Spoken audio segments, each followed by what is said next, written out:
Voilà, donc nous prenons le chapitre 3, qui est le chapitre sur les béatitudes évangéliques. Donc je vous rappelle, les béatitudes évangéliques sont dans le prolongement des dons du Saint-Esprit, qui sont dans le prolongement des vertus. Oui, c'est un organisme spirituel et les choses sont reliées les unes avec les autres. Donc les dons du Saint-Esprit produisent des actes parfaits qu'on appelle les béatitudes, qui sont bienheureux les pauvres en esprit, car le royaume des cieux leur appartient. Bienheureux les doux, car ils posséderont la terre. Bienheureux ceux qui pleurent, car ils seront consolés. Bienheureux ceux qui ont faim et soif de la justice, car ils seront rassasiés.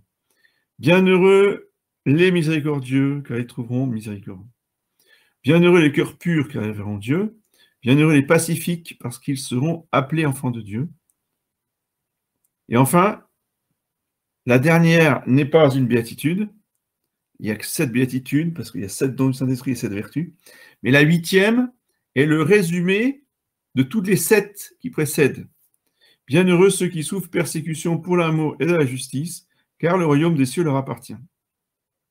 Ça, c'est le résumé de tout ce que Jésus a dit avant. Pourquoi Jésus-Christ nous a-t-il proposé les béatitudes? Jésus-Christ nous a proposé les béatitudes pour nous faire détester les maximes du monde et pour nous inviter à aimer et à pratiquer les maximes de son évangile. Et les maximes du monde, c'est par exemple chacun sa vérité. Maxime du monde, c'est ma liberté s'arrête là où commence celle des autres. Vous voyez, qu'on rabâche aux enfants dans les écoles laïques, qu'on rabâche après dans les émissions de télévision, sur les plateaux, sur toutes les émissions politiques et autres, sont les maximes du monde. Donc, face à ça, il y a les maximes de Jésus-Christ que sont les béatitudes. Quels sont ceux que le monde appelle bienheureux? Le monde appelle bienheureux ceux qui ont en abondance les richesses et les honneurs, surtout les richesses mal gagnées, les richesses volées, les richesses basées sur les fraudes, les richesses et les honneurs basés sur le copinage, le dopage. Vous voyez, par exemple, voilà, bienheureux,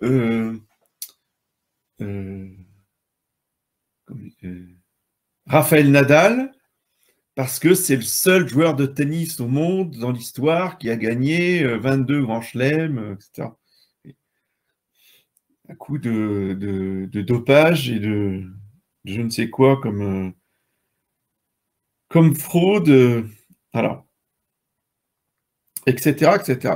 Prenez un autre exemple typique aussi, je pense, d'honneur gagné malhonnêtement par Ayrton Senna, Schumacher, hein, le grand coureur automobile, là, qui avait gagné, je crois, 11 grands prix de suite sans jamais être battu. Oui.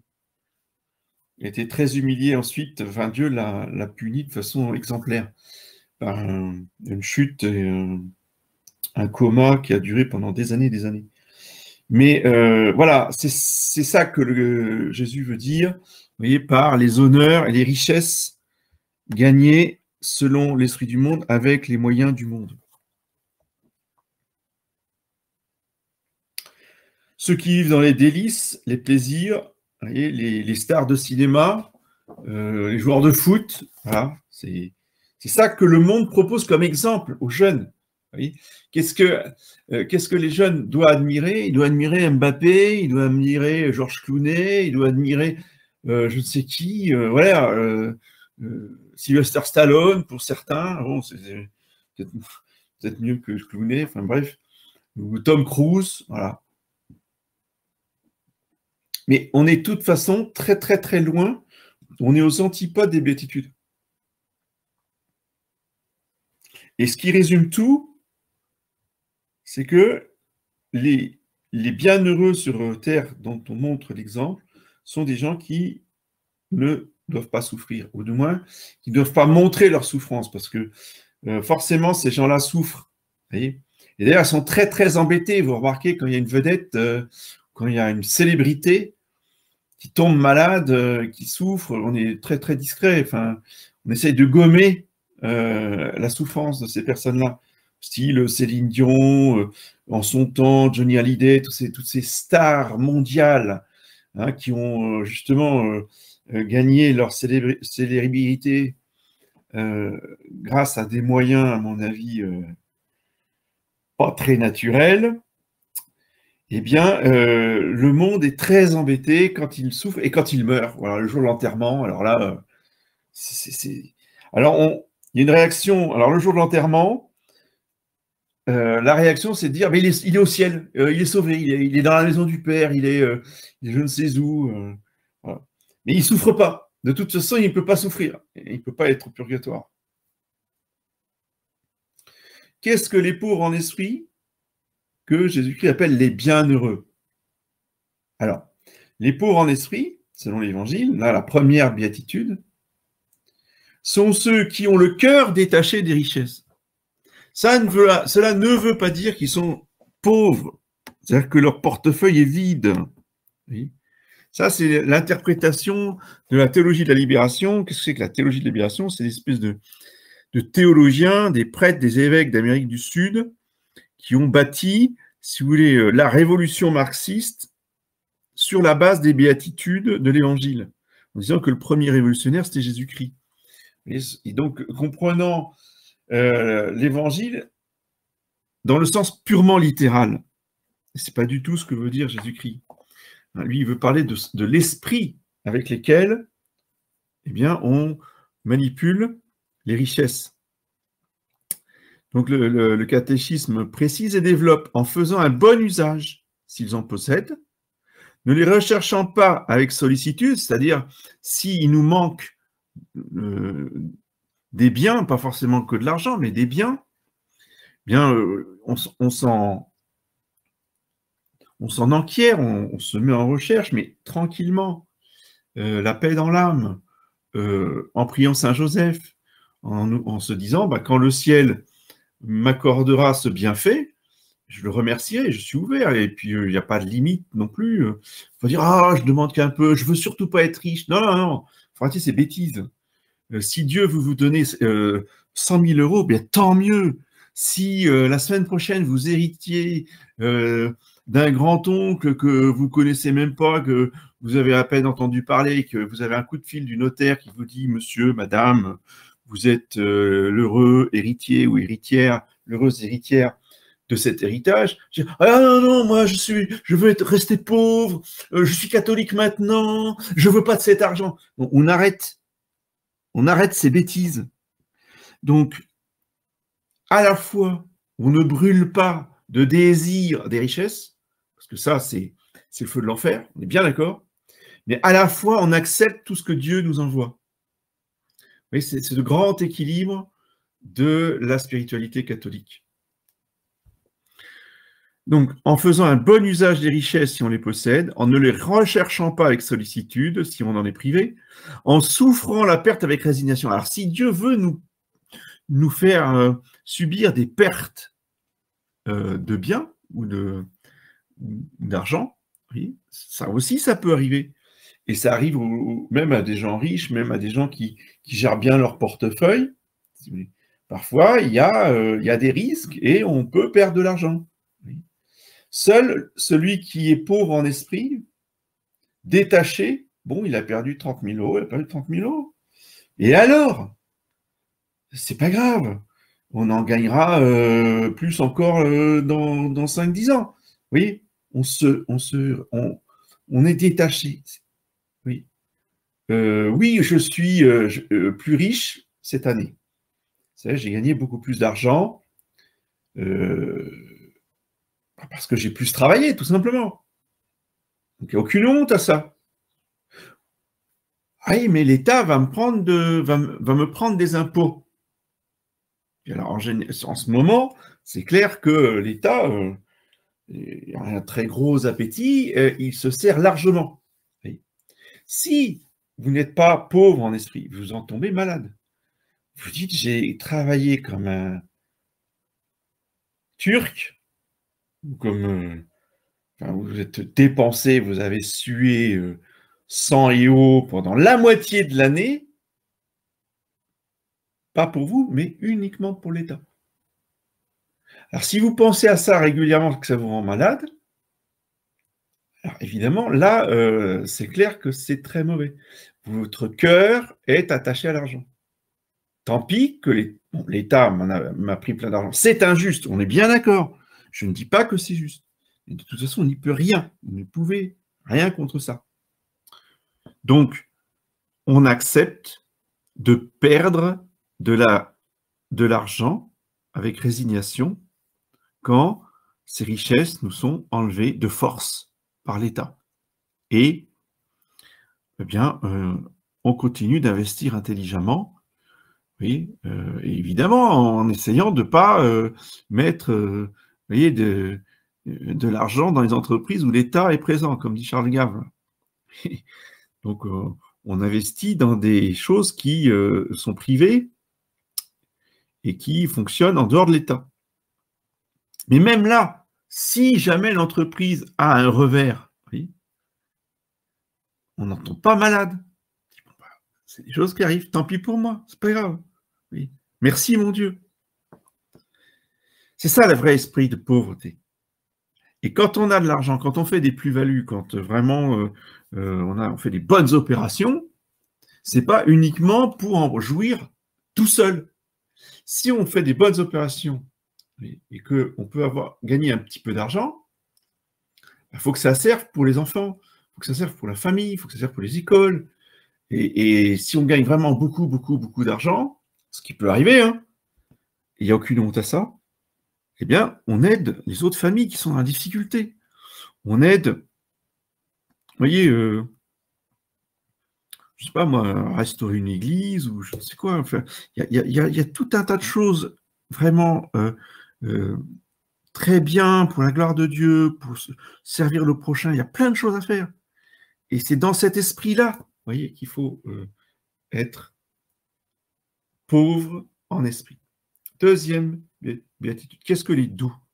Les doux sont ceux qui traitent le prochain avec douceur, qui souffrent avec patience ses défauts et les torts qu'ils en éprouvent, sans querelle, sans ressentiment, sans vengeance. Oui. Et la douceur, la béatitude de la douceur, c'est le vrai vivre ensemble. Pour reprendre une expression, vous voyez, mais vivre ensemble entre catholiques français et bretons, bien sûr, mais vivre ensemble entre nous déjà, ce n'est pas facile. Oui. Parce que, eh bien, le prochain nous blesse, le prochain peut nous faire du tort, le prochain, etc. Et on a 1000 raisons de se quereller avec les autres. Et donc, la béatitude vient justement apaiser tout ça, évacuer tout ça, faire oublier tout ça, ne pas en tenir compte. Ça ne veut pas dire qu'il ne faut pas se protéger. Hein. Pas non plus que la famille soit lésée, etc. Mais on se protège, mais on reste cordial, on reste bienveillant. Même si on doit rester distant pour se protéger, on reste bienveillant. Vous voyez, voilà. C'est ça la douceur de la béatitude. Troisième béatitude, qui sont ceux qui pleurent et qui sont appelés bienheureux? Bienheureux, ceux qui pleurent.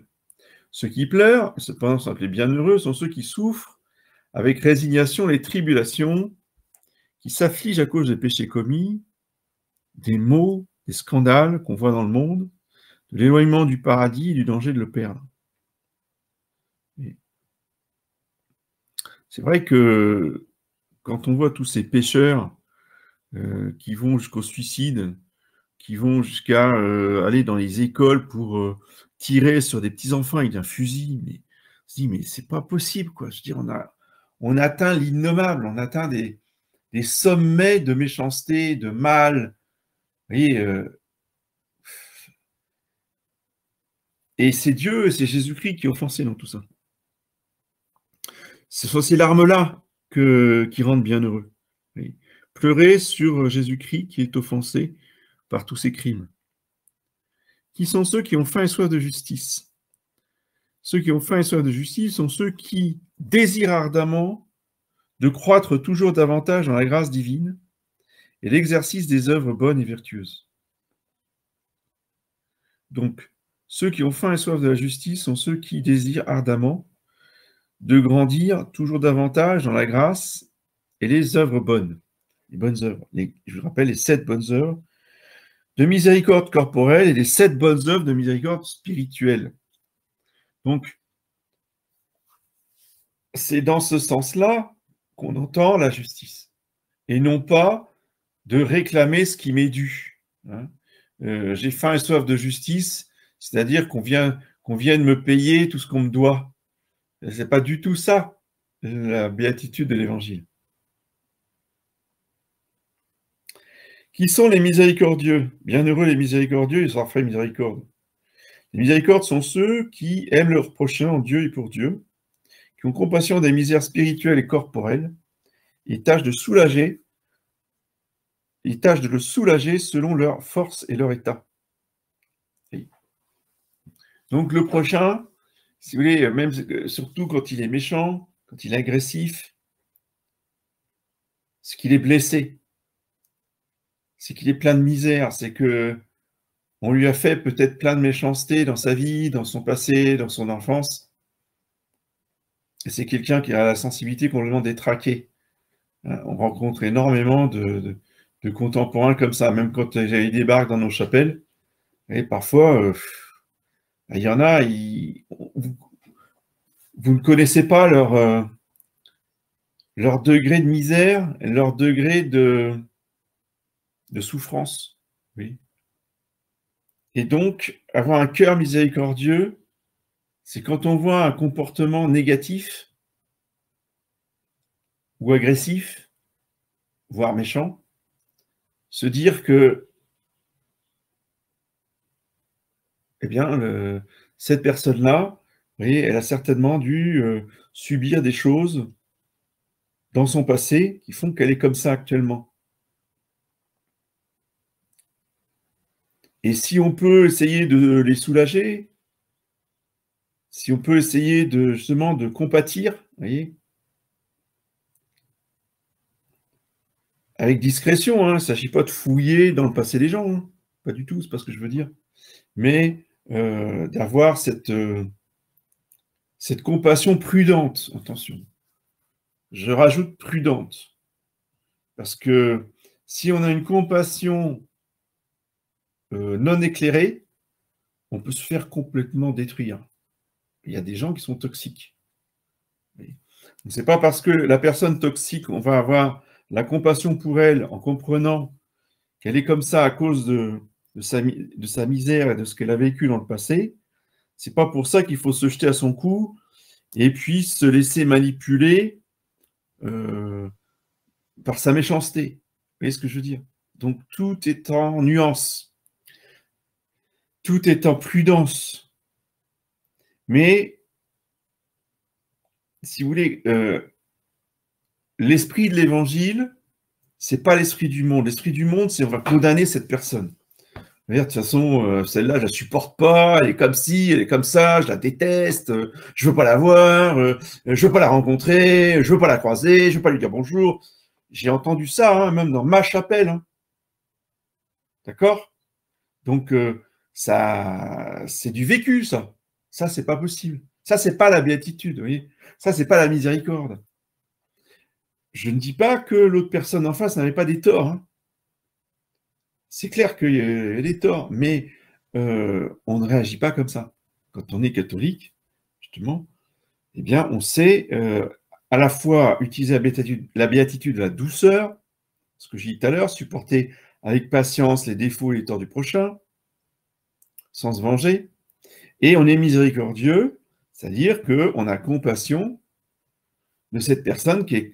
Parce que bon, moi, je ne peux pas raconter, je vais pas raconter le passé des uns et des autres, parce que, évidemment, quand vous racontez les choses au prêtre, le prêtre, il ne raconte rien, on n'étale pas la vie des gens. Donc, moi, je ne peux rien dire. Mais en l'occurrence, si vous voulez, la personne qui avait offensé, pourquoi elle avait offensé? Parce qu'elle a réagi exactement comme son père et sa mère. Son père et sa mère étaient comme ça, ou sont toujours comme ça. Et donc, la personne dont on parle, eh bien, elle a ce poids-là de l'éducation, de l'hérédité, qui fait que, eh bien, dans certaines circonstances, elle réagit exactement comme ses parents. Ce que je confirme est insupportable. Mais ce n'est pas une raison, vous voyez, pour surenchérir dans oui, je ne veux plus la voir, elle est détestable, je la déteste, gna, gna, gna. Vous voyez, voilà. Encore une fois, comprendre l'autre avec compassion, c'est pas l'excuser. C'est pas dire il a bien fait. Non, non, non, je dis la justice, c'est la justice. Le mal, c'est le mal. C'est tout. Mais la béatitude va mettre justement de l'amour et de la compréhension dans le mal qui existe, en comprenant le pourquoi des choses. Oui. Et éventuellement, en essayant de soulager ce mal. Alors tout le monde ne peut pas le faire, et puis c'est très délicat, ça dépend des circonstances. Oui. Mais, par exemple, conseiller, enfin, on ne peut pas conseiller à tout le monde, mais enfin, conseiller au moins d'aller voir le prêtre. Avant de parler de thérapeute, il faut déjà que la personne aille voir le prêtre, parce que c'est le prêtre qui sera plus apte à amener après les moyens surnaturels de guérison, eh bien, d'amener éventuellement chez un thérapeute pour essayer de soulager ces comportements toxiques. Oui. Mais comme dit saint Paul, il ne faut pas se laisser vaincre par le mal. Il faut vaincre le mal par le bien. Donc, le fait qu'on se soit pris, si vous voulez, une volée d'injures ou je ne sais quoi, d'injustice, de méchanceté, de choses négatives, doit être pour nous l'occasion d'essayer d'en tirer un bien. Oui, c'est ça l'esprit des béatitudes. Béatitude suivante. Qui sont les cœurs purs? Les cœurs purs sont ceux qui n'ont aucune affection au péché et qui s'en tiennent éloignés et qui fuient surtout toutes sortes d'impuretés. Bon, alors évidemment, il y a l'impureté grossière, hein, les sites porno, bon, ça c'est évident. Mais ça va beaucoup plus loin que ça. L'impureté, c'est tout ce qui est attache au péché. Oui. Affection au péché, dit le catéchisme. C'est de vouloir toujours faire la volonté de Dieu. C'est de toujours vouloir faire le bien et pas le mal. Ça, la pureté du cœur. L'intention pure, c'est l'intention de faire ce que veut Dieu et de ne pas l'offenser.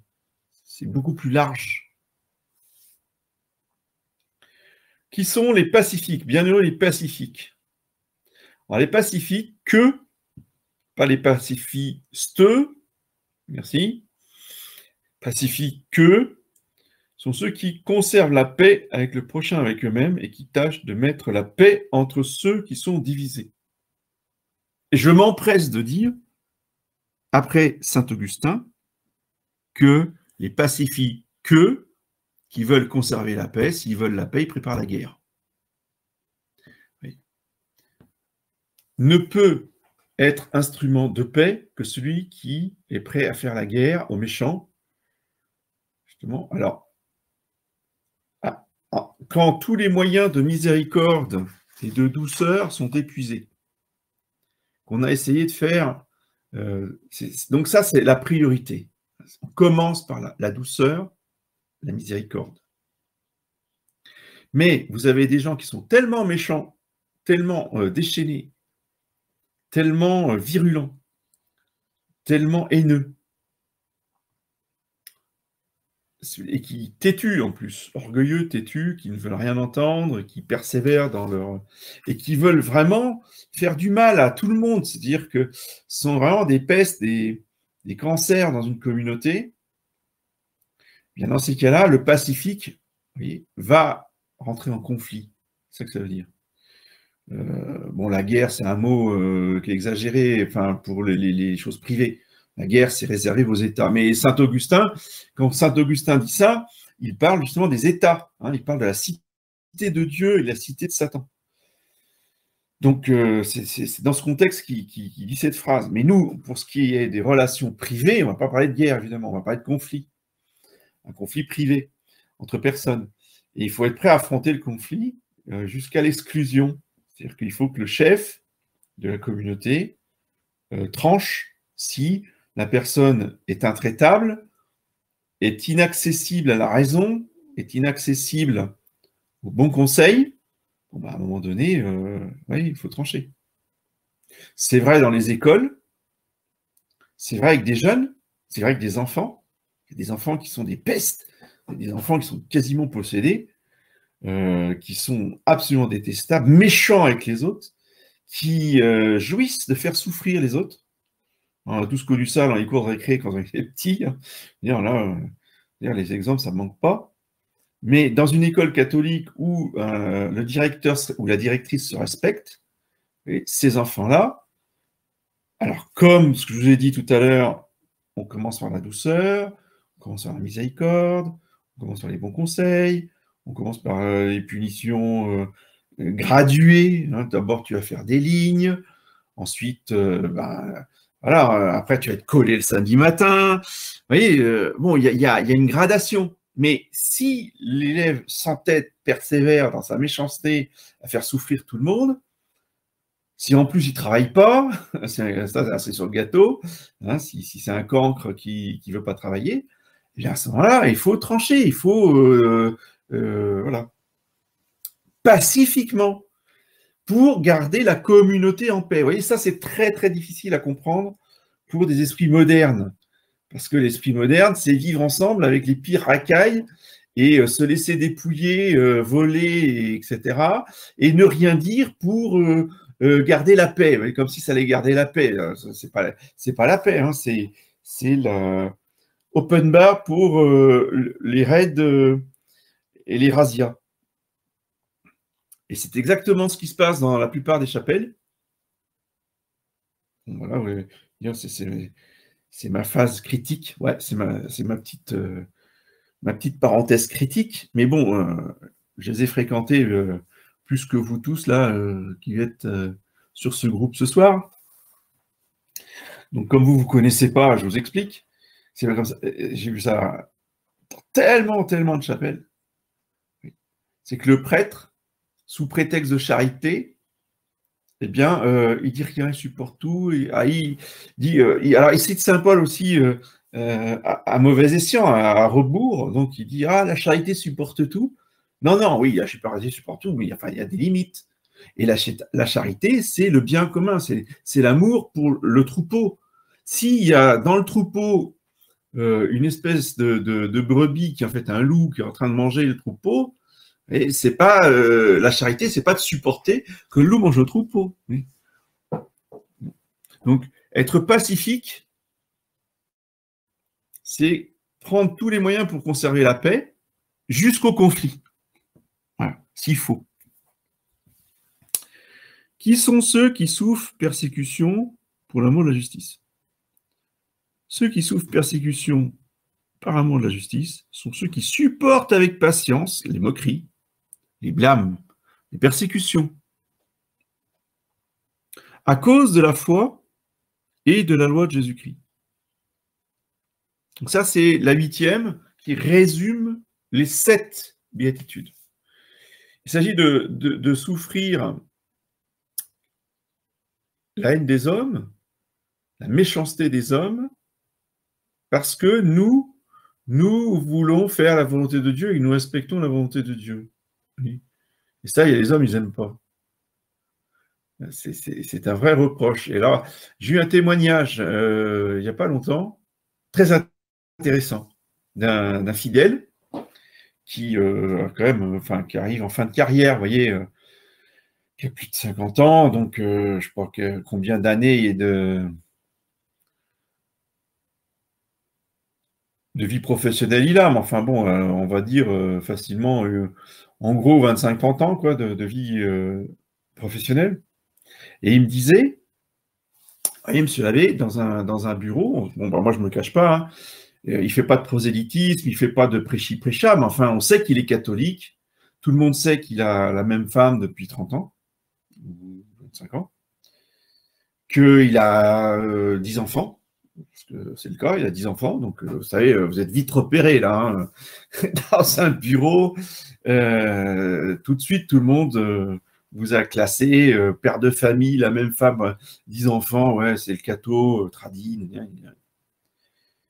et il me disait que systématiquement, il y a enfin, la plupart de ses collègues femmes, vous voyez, alors qu'il n'a encore rien fait, il n'a rien dit, il n'y a pas de conflit, tout va bien, je veux dire, il n'y a pas l'ombre d'un motif d'agressivité. Et il me dit, je suis sûr, il y a des femmes qui ne supportent même pas ma présence. Et tout de suite, elles m'agressent. Elles sont dans une hostilité, mais quasi hystérique. Il me dit, mais cherchez pas. C'est toutes des femmes qui ont inventé. Il a appris par les conversations, etc. Parce que ça se sait, tout ça, dans les bureaux. Il dit, bah, toutes ces femmes-là, c'est le simple fait que je sois père de famille catholique, 10 enfants, elles ne supportent pas ma présence. Oui. Et c'est de ça dont parle l'Évangile. C'est ça, là, la question du catéchisme. Souffrir persécution pour la justice. Le fait d'avoir une vie catholique, d'avoir une vie de famille, il n'y a rien d'extraordinaire. Hein. Juste d'être avec votre femme depuis des années, d'avoir plus que 2 enfants, et le monde va vous haïr. Eh bien, c'est ça qui rend heureux. C'est de subir la haine du monde parce que vous faites le bien. Alors, c'est une vérité qui est absolument incompréhensible pour le monde, pour la nature. C'est le grand secret de l'Évangile, c'est le grand secret des béatitudes. Et ça, vous devez le méditer. Ça, vous devez le méditer souvent et revenir dessus et demander, vous voyez, au Sacré-Cœur de Jésus, puisque nous sommes dans le mois de juin, mois du Sacré-Cœur, demandez au Seigneur Jésus de vous expliquer, de vous faire comprendre qu'est-ce que c'est que les béatitudes, qu'est-ce que c'est que le bonheur avec Jésus. Qu'est-ce que vous avez voulu dire? Parce que ce sont ces paroles. Hein, les paroles de les béatitudes, c'est les paroles de Jésus qui sont rapportées dans l'Évangile. Donc demandez au Seigneur Jésus, mais qu'est-ce que vous avez voulu dire par là? Qu'est-ce que vous voulez m'enseigner à moi dans le XXe siècle, ici, en Bretagne, en 2022, avec ma famille? Comment je peux appliquer tout ça? C'est la question qu'il faut poser au Seigneur Jésus. Question suivante. Que signifient les diverses récompenses promises par Jésus-Christ dans les béatitudes? Les diverses récompenses promises par Jésus-Christ dans les béatitudes signifient toutes, sous divers noms, la gloire éternelle, c'est-à-dire la vie du ciel. La béatitude ou les béatitudes nous procurent-elles seulement la gloire éternelle du paradis? Les béatitudes ne procurent pas seulement la gloire éternelle du paradis, elles sont encore des moyens de rendre notre vie aussi heureuse qu'il est possible ici-bas. Ça veut dire précisément que la béatitude est un bonheur spirituel. C'est une vraie jouissance spirituelle de l'âme qui est contentée, qui est apaisée, qui est, comment dire, satisfaite, dont les désirs sont satisfaits. Une âme dont les désirs sont satisfaits. Donc, elle n'a plus envie de rien, elle est repue, elle n'a pas de désir, puisque le désir est satisfait. C'est ça le bonheur. Donc, les 7 béatitudes remplissent l'âme de satisfaction, apaisent tous les désirs de l'âme. C'est pour ça que ça nous rend heureux. Déjà sur la terre, maintenant, en 2022. Oui. Dieu, Jésus-Christ, n'attend pas le ciel pour nous donner le bonheur. C'est pas tu vas en baver pendant 80 ans sur Terre, et puis on verra à la fin. Ça, c'est ce que j'ai entendu toute ma jeunesse à l'école, avec les camarades, qui évidemment ne croyaient à rien. C'est ouais, ta religion, c'est ça, il faut en baver, il faut souffrir, et puis tu as la promesse d'un bonheur que tu auras après la mort, mais nous, on veut le bonheur tout de suite. Oui. Mitterrand avait cette phrase terrible, ici et maintenant. Oui. Jouir ici et maintenant. Voilà. Eh bien, les béatitudes contredisent absolument tout ça. C'est le bonheur ici et maintenant et aussi dans l'éternité. Question suivante. Ceux qui suivent les béatitudes n'en reçoivent-ils pas déjà quelques récompenses en cette vie? Oui, certainement, ceux qui suivent les béatitudes en reçoivent déjà quelques récompenses, même en cette vie, parce qu'ils jouissent déjà d'une paix et d'un contentement intime qui sont le principe, bien qu'encore imparfait, on est d'accord, c'est imparfait, mais c'est déjà énorme, c'est déjà beaucoup, qui sont le principe de la félicité éternelle. Vous voyez? Donc, soulignez le mot paix et contentement intime. Jouissent d'une paix et d'un contentement intime. C'est ça la béatitude. Ceux qui suivent les maximes du monde peuvent-ils se dire heureux? Non, ceux qui suivent les maximes du monde ne sont pas heureux, parce qu'ils n'ont pas la vraie paix de l'âme et qu'ils courent le danger d'être damnés. Donc ceux qui suivent les maximes du monde, les richesses, les honneurs et les plaisirs, ne sont pas heureux. Ils prétendent être heureux, mais ils mentent. Et ils savent très bien au fond d'eux-mêmes qu'ils sont insatisfaits. Alors encore saint Augustin, vous voyez, qui disait « Notre cœur est inquiet, Seigneur, tant qu'il ne repose pas en vous. » Voilà. Tant que le cœur ne repose pas en Dieu, le cœur est inquiet. Donc il n'est pas heureux. Voilà. Est-ce qu'il y a des questions sur tout ce qu'on vient de dire avant de passer au chapitre suivant? Pas de questions. Alors on continue. Donc dans la béatitude sur la faim et la soif de la justice, donc on venait de dire que ceux qui ont faim et soif de la justice désirent ardemment de grandir dans la grâce et aussi dans l'exercice des bonnes œuvres de miséricorde.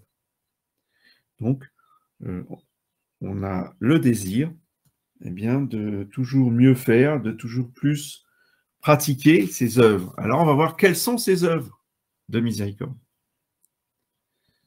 Quelles sont les bonnes œuvres dont il nous sera demandé un compte particulier au jour du jugement? Et je vous rappelle que ces bonnes œuvres ne sont pas à pratiquer de manière indifférenciée et aléatoire. Je vous rappelle le sermon que j'ai fait il y a quelques dimanches, là. Nous devons pratiquer certaines bonnes œuvres et pas forcément toutes. Ces bonnes œuvres nous sont préparées par Dieu avant notre naissance. Donc, ce n'est pas nous qui déterminons lesquelles nous devons pratiquer, c'est Dieu qui va nous montrer, en fonction de nos talents et des circonstances de notre vie, quelles bonnes œuvres de miséricorde il veut que nous pratiquions. Donc, les bonnes œuvres dont il nous sera demandé un compte particulier au jour du jugement sont les œuvres de miséricorde. Qu'entend-on par œuvre de miséricorde? L'œuvre de miséricorde est celle par laquelle on secourt les besoins spirituels et corporels du prochain. Quelles sont les œuvres de miséricorde corporelles? Les œuvres de miséricorde corporelle sont, premièrement, 1. Donner à manger à ceux qui ont faim. 2. Donner à boire à ceux qui ont soif. 3. Vêtir ceux qui sont nus. Enfin, ils ne sont pas forcément nus, mais ils ont besoin d'habits, en particulier pour les enfants. Dans les familles nombreuses, quand vous avez 10 enfants, vous n'avez pas, même si papa a un bon salaire, c'est dur. Donc, on a besoin d'habits pour les enfants. Donc, se passer les habits de famille en famille, quand on n'a plus besoin, quand ça ne sert plus, quand les petits derniers deviennent grands, qu'est-ce qu'on fait des habits? On les passe à une autre famille. Donner à boire à ceux qui ont soif, oui, surtout en temps de canicule, mais là, on peut trouver des exemples très concrets aussi. Pensez aux personnes âgées. Pensez à les faire boire, à les obliger à boire. Oui, bon, après, je sais que pas forcément évident, mais pensez à faire un bain de pied, par exemple. L'hydratation de la personne par les pieds, c'est facile, vous voyez, mais c'est hyper important parce que les personnes âgées ont tendance à ne pas boire et par temps de canicule, tout le monde vous dira, c'est catastrophique. Bon, ils sont dans leur fauteuil, ils font leurs petites affaires, ils leur journal, etc. Hop, ils mettent les pieds dans une bassine d'eau. Ça leur fait du bien, c'est rafraîchissant et surtout, ça les hydrate. Vous voyez. Et ça, il faut y penser. Les gens qui ne pensent pas à leurs anciens et qui les laissent sous des combles de toit, dans des chaleurs pas possibles, et on ne va pas s'occuper de savoir s'ils ont soif, vous voyez, et pas que, enfin, s'ils ont faim, s'ils se portent bien, ou leur acheter un ventilateur s'il y a besoin. Vous voyez, des choses comme ça, ce sont les œuvres de miséricorde corporelle. Abriter les étrangers, oui, mais enfin, pas n'importe lesquels non plus. Les étrangers, il faut du discernement. Hein. Ah, d'accord. Je ne vais pas rentrer dans les détails, enfin, vous comprenez. Vous savez, euh, par exemple, quand les carmes, là, les carmélites brésiliens sont arrivés en France, bon, il y avait des fidèles aussi qui sont arrivés des États-Unis, il y a des fidèles qui sont arrivés du Portugal. Là, c'était des vrais étrangers.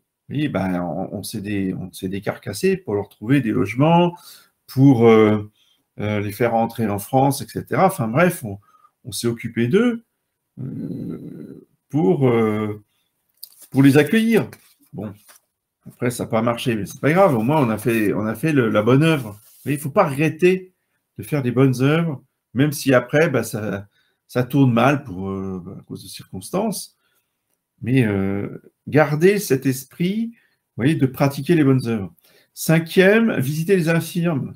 Donc les infirmes, les malades, soit chez eux, quand ils sont chez eux, éventuellement leur porter à manger. Moi, j'ai été très touché quand on était dans le Covid, avec le Covid, là, quand on est au fond de son lit, qu'on peut même plus bouger, on peut quasiment plus se lever. Bon, on est venu nous apporter à manger, c'est très touchant, quoi. C'est très touchant. Là, on mesure, si vous voulez, on touche du doigt, j'allais dire, la charité entre nous, vous voyez, dans ces circonstances-là. Mais c'est pareil, si quelqu'un est à l'hôpital, par exemple, il faut aller visiter. Soit par soi-même, soit s'enquérir de savoir si quelqu'un pourrait y aller. Nous aussi, on peut très bien être empêché, avoir des empêchements, ou c'est trop loin, ou on travaille, etc. Mais on va chercher quelqu'un qui, lui, va pouvoir y aller à notre place. Oui. Très important. Visiter les prisonniers, alors c'est pareil, c'est pas tout le monde n'est pas tenu de visiter les prisonniers, mais il peut arriver que des amis, des connaissances ou des fidèles soient en prison pour des raisons idéologiques, pour des raisons politiques. Il faut les soutenir. Si on ne va pas les voir, au moins leur écrire. Vous voyez, c'est important pour leur morale. Moi, vous savez, quand il y a Hervé Ryssen qui a été emprisonné à cause de toutes les vidéos qu'il avait faites sur les Juifs et les livres qu'il a écrits, je m'étais mis en devoir de lui écrire, parce qu'on avait fait diffuser son adresse à Fleury-Mérogis. Je me suis dit, moi, il faut que je lui écrive, je suis un prêtre catholique. Bon, il me connaissait par intermédiaire, on lui avait parlé de moi, donc en plus, je n'étais pas un inconnu pour lui, donc j'ai essayé de lui écrire une lettre de soutien spirituel. Vous voyez, je ne suis pas rentré dans les débats, hein. On n'a pas parlé de choses qui fâchent. Je lui ai parlé, au contraire, je sais qu'il n'a pas la foi, ce monsieur, et la religion pour lui, c'est quelque chose d'un peu étranger, bien qu'il était, il a dit, hein, il a été élevé dans le catholicisme. Donc, il faut voir la lettre qu'il m'a répondu. Il m'a répondu très touché, et il m'a dit, Monsieur l'abbé, oui, mon temps en prison me fait souffrir, mais en même temps m'apporte des choses très positives. En particulier, il disait l'évangile tous les jours dans sa cellule. Hervé Ryssen, quand vous l'entendez dans certaines vidéos du passé, vous dites c'est le même bonhomme là à qui j'ai affaire. Ben oui, vous voyez. Donc c'est très important dans des moments comme ça d'avoir le soutien de vrais catholiques qui apportent une consolation virile. Hein, il ne s'agit pas de se larmoyer sur son sort, mais de lui apporter une vraie consolation spirituelle, d'amour de Jésus-Christ, et ça porte des fruits, je suis sûr. Donc il faut vraiment être prêt. Vous voyez, ça, pour ça, il faut le méditer avant. C'est pas le jour où ça arrive qu'il faut essayer de chercher ce qu'on va faire. C'est en méditant ça, quand il n'y a pas besoin, quand on n'est pas dans la demande ou dans la circonstance, vous voyez, qu'il faut montrer au Seigneur Jésus qu'on est prêt à le faire si la circonstance s'y prête. Oui. Il ne s'agit pas d'aller visiter celui qui a massacré tout le monde là au Bataclan. Je veux dire, ça n'a pas de sens, c'est idiot. C'est pas du tout ce que veut dire Jésus dans les béatitudes et les œuvres de miséricorde. D'accord? Voilà. C'est les frères catholiques qui sont emprisonnés pour des raisons injustes. Ou justes. Je veux dire, ça peut être juste. Ils sont peut-être fautés, ils sont peut-être tombés dans un délit, voire dans un crime. Ça peut aussi arriver, ça. Mais ce n'est pas pour autant qu'il ne faut pas, vous voyez, leur apporter un soutien moral pour qu'ils profitent de leur temps d'emprisonnement pour racheter leurs fautes. Vous voyez, on va leur parler de la rédemption avec Jésus-Christ, avec la croix. Vous voyez, il y a toujours un moyen, même si celui qui est en prison, il est pour une faute grave, il y a toujours moyen de récupérer son âme et tourner les choses en bien pour son âme. 7e, ensevelir les morts. Oui, alors on va s'arrêter là. Non, voici, parce que après les spirituels, je voudrais aussi développer, ça va faire trop long. Donc, on termine la 7e œuvre de miséricorde corporelle, ensevelir les morts. Alors évidemment, vous allez me dire, il y a les pompes funèbres pour faire ça, c'est pas à nous de le faire. Ouais, d'accord. Mais ensevelir les morts, c'est pas simplement de mettre la personne en terre, hein. C'est déjà de se cotiser si la personne ne peut pas avoir d'obsèques, parce que vous avez des gens qui sont dans la misère, ou qui sont démunis à ce moment-là. Ça peut arriver qu'il y ait des circonstances de vie qui font que, on ne peut pas laisser les gens partir à la fosse commune. Vous voyez, ça, c'est pas normal. Entre catholiques, bon, on va se cotiser, évidemment qu'on va pas forcément lui offrir un tombeau somptueux à 30 000 € le tombeau. Ben non, d'accord, oui.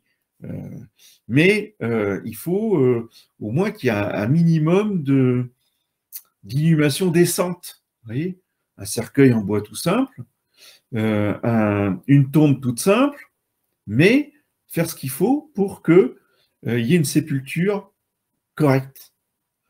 Ça fait beaucoup, beaucoup, beaucoup de plaisir et de joie au Seigneur Jésus. Et il nous récompensera au centuple si on a soin d'ensevelir les morts. Dans cette bonne œuvre corporelle, il y a toute la veillée qui précède l'enterrement. Veillée qui a lieu soit au domicile, soit aux pompes funèbres, au funérarium. Et là, il faut faire des efforts, il faut se relayer pour prier auprès du mort le temps qui va rester chez les pompes funèbres. Oui. Ça fait partie du culte des morts, ça. Et on se relaye le jour et la nuit, s'il faut. Ça, c'est des choses qu'en Bretagne, on a gardé ces traditions-là, comme en Corse d'ailleurs. En Corse aussi, ils veillent leurs morts jour et nuit. Toute la famille est là pour prier auprès du défunt. En Italie, c'est pareil. Et ça, il faut garder ces traditions-là. C'est très, très important. Donc, avec tout ce qui va autour. Donc, on se renseigne. C'est pas au moment où où la personne est décédée, on dit ah, qu'est-ce qu'on va faire, comment on fait. Non, ça se prépare à l'avance. Donc, on a ces cierges du 2 février. Donc, pas qu'un, parce que on peut avoir plusieurs défunts dans l'année. Et le défunt, s'il reste 2, 3, 4, parce qu'il y a des défunts en fonction de la date de leur décès qui peuvent rester une semaine au pont funèbre. Ça dépend aussi des circonstances, mais enfin bon, c'est au moins 3-4 jours. Il en faut des cierges. Alors, pas forcément des cierges du 2 février, je suis d'accord, mais des cierges bénis, en tout cas, qu'on laisse allumer près du défunt, avec un crucifix, avec de l'eau bénite, avec un buis béni du dimanche des rameaux.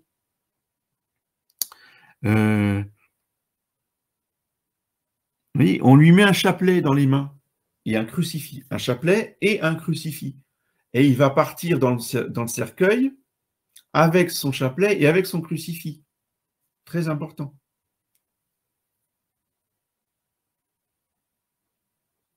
Voir avec, évidemment, le scapulaire du Mont Carmel, etc., la médaille miraculeuse. Enfin, vous voyez, tous ces petits détails-là, il faut y penser à l'avance. C'est ça, cette petite phrase « ensevelir les morts », ça veut dire tout ça. Vous voyez qu'il y a besoin qu'on développe. Le catéchisme, c'est un résumé, c'est juste les grandes lignes. Mais ensevelir les morts, c'est très important parce que ça contient tout ça. Et ça contient aussi, mais là, ça sera plus des œuvres de miséricorde spirituelle, évidemment, appeler le prêtre avant qu'il meure. Parce que là, on a parlé de veiller le mort, mais avant qu'il meure, il faut qu'il reçoive les derniers sacrements, évidemment. C'est plutôt visiter les infirmes. Les infirmes en danger de mort, eh bien, on fait tout pour que le prêtre puisse arriver. Et aujourd'hui, c'est pas une mince affaire. Cette œuvre de miséricorde, elle est très, très méritante. Parce qu'il y a des histoires de passe vaccinal, de contrôle à l'entrée, faut porter un masque et tout le bazar. Quand les personnes sont à l'hôpital en train de mourir, je ne vous dis pas le parcours du combattant, que c'est pour le prêtre d'aller arriver à donner l'extrême-onction aux mourants aujourd'hui. Donc c'est tout ça, vous voyez, que veut dire l'œuvre de miséricorde spirituelle et corporelle, et ça comporte évidemment tout un tas de détails auxquels il faut penser. Je m'arrête là pour ce soir, il est 22h pile, c'est formidable, on est à l'heure. Est-ce qu'il y a des questions? Pas de questions? Une fois? 2 fois? 3 fois? Bon, eh bien, bonsoir à tous et à mercredi prochain.